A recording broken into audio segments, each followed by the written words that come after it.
Ingeniería del ocultismo, mis lores y ladies. Paul Wallis dice, voy a pasar a la siguiente pregunta que tenemos aquí en la pizarra. Hola Paul y Mauro. Después de todas las menciones de Elohim, en algún lugar del Antiguo Testamento, ¿se encuentra un Dios creador real? Mauro Viglino dice, ¿puede usted repetir la pregunta, por favor? Paul Wallis dice, sí. La pregunta es, ¿la idea de un Dios trascendente o un Dios creador está en alguna parte del Antiguo Testamento, si es que no la hemos entendido mal? Mauro Viglino dice, creo que la Biblia no habla de un Dios creador, la Biblia no habla de un Dios universal. Pero como está escrito en muchos comentarios hebreos, escritos por rabinos, la Biblia nos cuenta la historia de la creación del pueblo de Israel.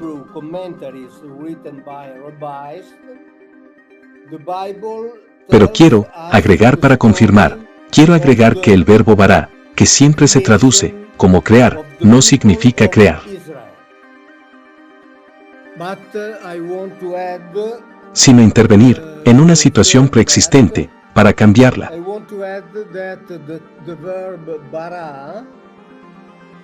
Entonces, creo que el concepto de un Dios universal y trascendental que creó el universo no está presente en la Biblia.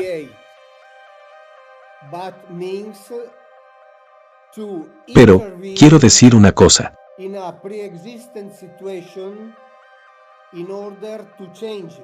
No digo que Dios no existe, no lo digo.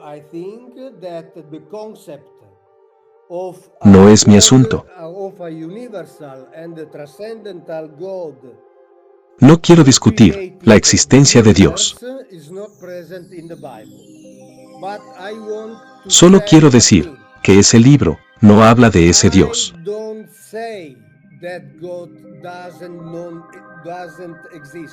Después de eso, Dios podría existir absolutamente. Pero no lo sé, y, en general, no quiero hablar de eso.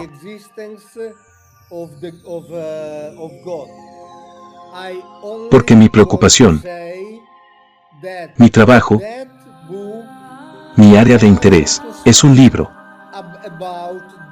Solo un libro. El Antiguo Testamento en particular.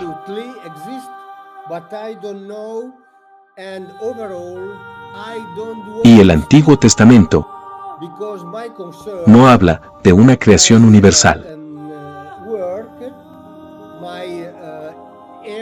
Y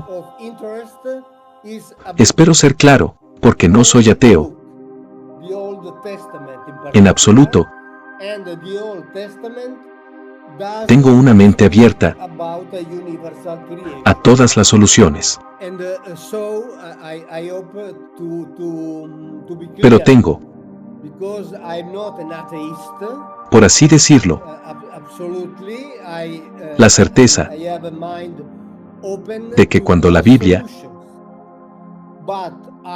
habla de los Elohim,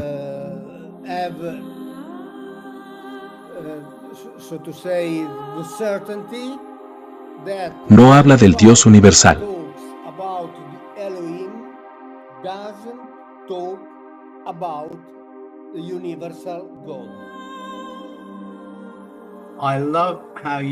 Paul Wallis dice, me encanta cómo has respondido a eso, Mauro, con tanta claridad.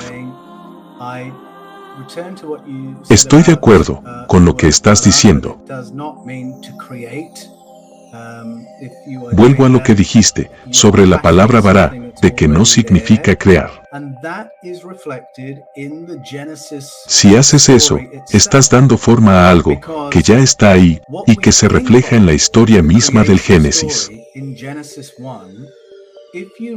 Porque lo que consideramos la historia de la creación en Génesis 1, si lo lees atentamente, no es una historia de la creación. Todas las cosas descritas se describen desde la perspectiva de un planeta que ya existe y ha sido inundado y devastado. Está en un estado de tohu vabohu, lo que significa que ha sido empujado a un estado de caos y necesita rehabilitación. Y cuando leemos la historia de Génesis 1, es una historia de rehabilitación, la limpieza de una atmósfera oscura, la separación de las aguas, el agua salada del agua dulce, la rehabilitación de la tierra, y todos esos pasos de recuperación. Bueno, son exactamente lo que harías en un planeta devastado por un cataclismo. Pero todos esos pasos de recuperación se pueden encontrar en otras tradiciones narrativas. Así, las narrativas originales de Sumeria comienzan con la separación de las aguas por los 4 vientos. En Génesis, es el viento, el Ruad, el que se cierne sobre las aguas de la inundación y comienza el trabajo de terraformación. En la historia filipina, es el halcón, el Tagalog, el que crea vórtices de viento para hacer retroceder las aguas de la inundación y crear islas. En el estado de Edo, en las de Nigeria y en Camerún, es Osanagua el poderoso sobre las aguas, que limpia las aguas para rehabilitar la tierra. Cuanto más viaje por el mundo, más convencido estará de que nuestras llamadas historias de creación son todas historias de recuperación, rehabilitación de un planeta que ha sido devastado por un cataclismo.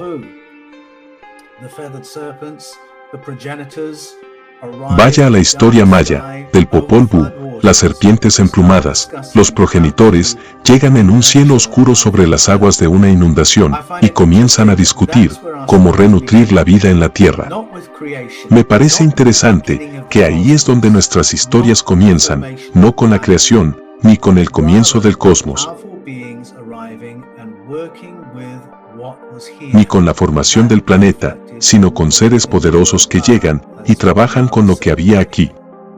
Y eso se refleja en la palabra Bará, como decía antes Mauro. Mauro Biglino dice, sí es posible. Agregaría que el término Bereshit probablemente no significa Bereshit, es decir, el origen de todo el universo. Pero Bereshit es el origen de esa historia, que es la historia de la gente, la historia de la intervención de los Elohim en la tierra, para transformar la tierra en un lugar útil para ellos.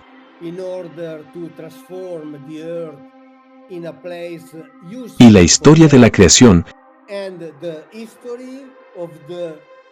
de la fabricación del pueblo de Israel.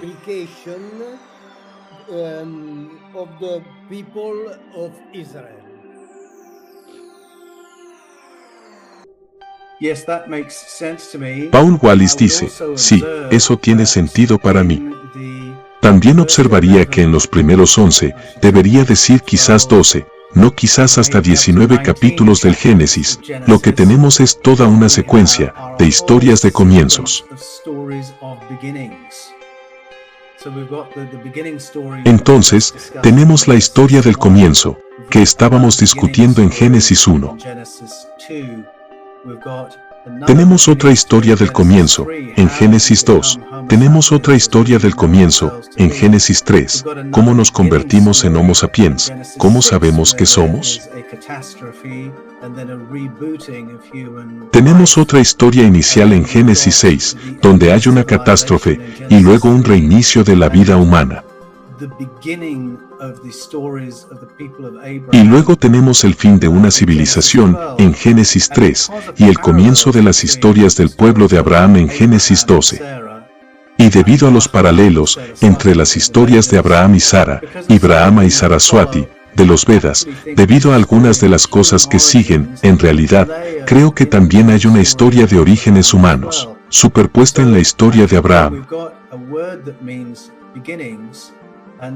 Entonces, creo que cuando tenemos una palabra, que significa comienzos, y luego toda una secuencia de historias de comienzos.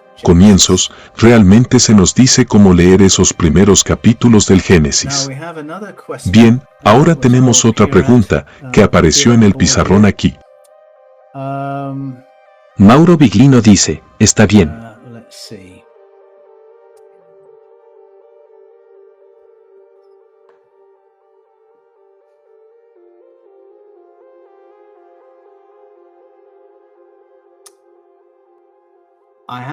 Paul Wallis dice, veamos. Tengo una pregunta anterior. En realidad alguien aquí te está preguntando, Mauro, si puedes contarnos algo sobre tu libro Dioses de la Biblia, y qué es lo que exploras en ese libro. Mauro Biglino dice, bueno, en este libro exploro algunos de los temas de mi trabajo. En particular, creo que es mejor leer el índice, para que podamos entenderlo fácilmente.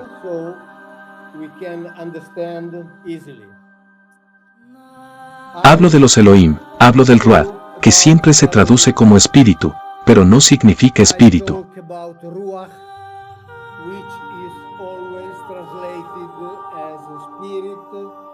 Hablo de Adán, hablo de la caída de la humanidad, del llamado pecado original.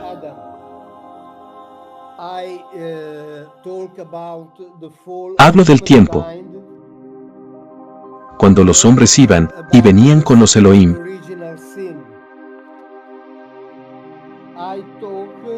Y hablo de Enoch y Noé en particular.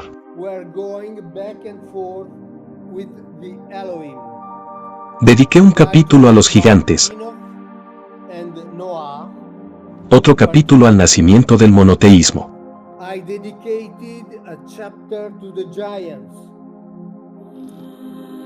Paul acaba de hablar de la bebida fermentada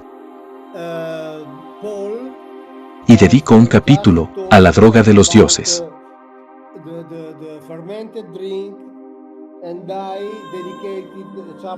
Otro capítulo está dedicado a los mensajeros de Dios,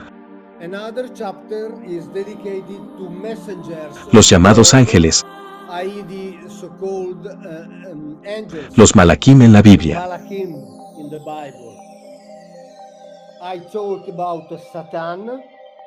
Hablo de Satán, hablo de querubines, y termino con un capítulo que retoma todos los argumentos.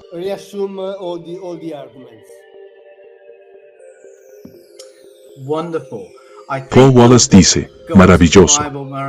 Creo que tu libro, Dioses de la Biblia, Mauro, va muy bien con mi libro, La conspiración del Edén. Hay cierta superposición, porque miro a Elohim, Bene Elohim, el Elión, el Eschadai, Yahvé, Ruach, Kabod.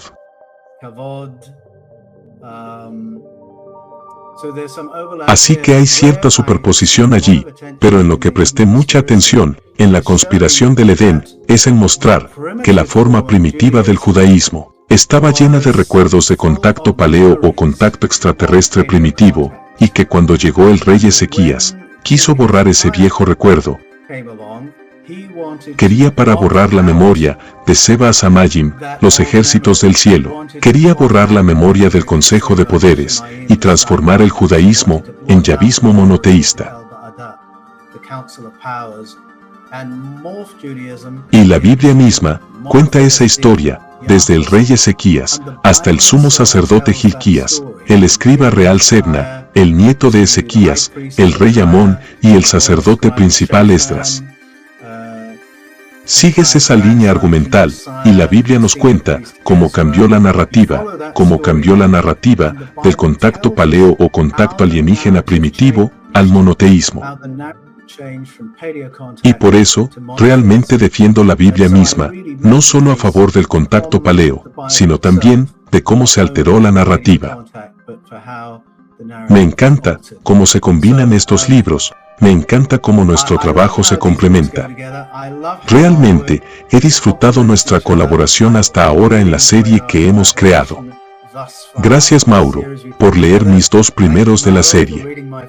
Mauro Biglino dice, sus libros son muy interesantes. Y creo que es importante comprobar 2 puntos de vista. Paul Wallis dice, sí. Mauro Biglino dice, y sobre el mismo tema. Y en mi libro, para permitir que el lector controle lo que digo, informo que indico el hebreo y la traducción literal debajo de los pasajes de los que hablo.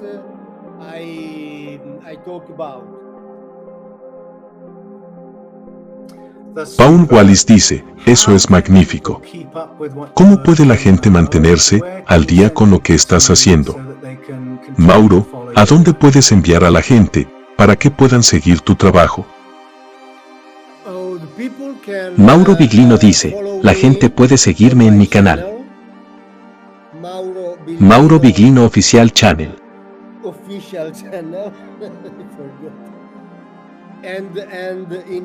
Y en internet en maurobiglino.com. Porque en mi canal, todas las semanas, pongo un video.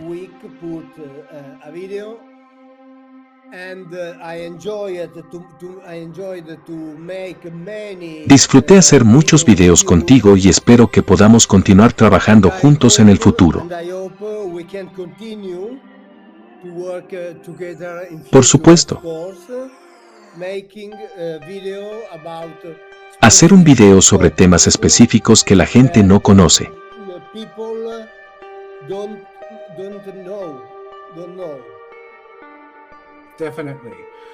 Paul Wallis dice, definitivamente bien. También espero con ansias futuras colaboraciones. Si alguna vez necesitas un capítulo mío, estoy absolutamente a tu servicio. Pondremos los enlaces a tu sitio y tu canal en la descripción aquí, para que las personas puedan visitarlos y seguirlo, y que conozcan los enlaces de FedCan TV, paulanthonywallace.com. Haremos una pausa en este punto, pero realmente disfruté esta conversación y estaré esperando nuestra próxima conexión. Mauro Biglino dice, gracias a todos. Gracias a nuestro director Tony. Y gracias a todos los oyentes. Paul Wallis dice, gracias a nuestra audiencia, y hasta pronto, ha sido un placer.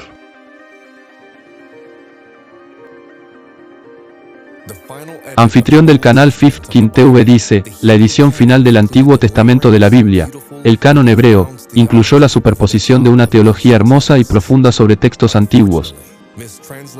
Desafortunadamente, traducir mal recuerdos traumáticos ancestrales, como si hubiera encuentros con Dios, es una elección con consecuencias de largo alcance.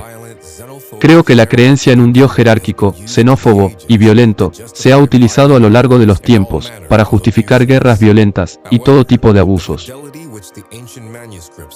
Sin embargo, la fidelidad con la que los manuscritos antiguos han sido conservados en el canon hebreo por innumerables generaciones de sacerdotes y escribas significa que en nuestra generación ahora podemos regresar a estos fascinantes artefactos de nuestra prehistoria y preguntarnos de qué manera diferentes podrían traducirse. Para obtener más información sobre Paul Wallis y Mauro Biglino junto con enlaces a sus obras publicadas, siga los enlaces en la descripción del vídeo.